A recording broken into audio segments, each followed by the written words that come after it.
Well, my grandmother tells me that reincarnation is a choice, always a choice. So no one is just perpetually spit back into this, incarnated form. But we often choose it so that we can learn our lessons because Earth, this world of duality is perfect. It's a school. So it helps us. That friction, that tension, that duality helps us to awaken. And oftentimes on the other side, well, my grandmother tells me that on the other side, it's harder to do our inner work. And she emphasizes the importance of waking up now, do your work now, stay in the incarnation and learn the lessons, do the work now.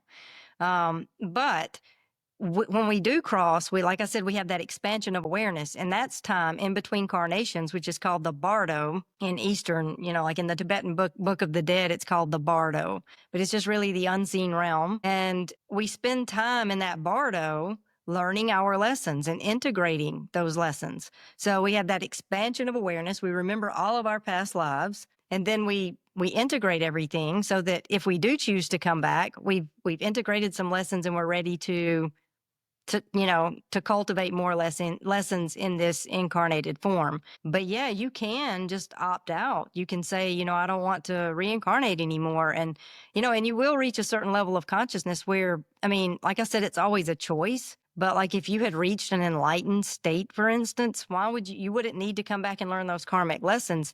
And when you do, because of the amnesia, when you do come back, you risk getting caught in that drama again, right? Like, so if you're an advanced soul and you're coming back to help humanity raise their consciousness, which that happens. We've heard of star seeds and other people who have incarnated from higher densities back into the earth, back into this 3D reality.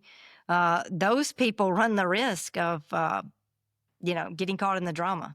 So, and if you do that, you're stuck in that wheel again, right? Because you have to awaken, even though you may be here to guide other people. You still have to do your own work first and foremost, right? We can only help people to the point that we've done our own inner work. So yeah, my grandmother tells me she doesn't want to reincarnate.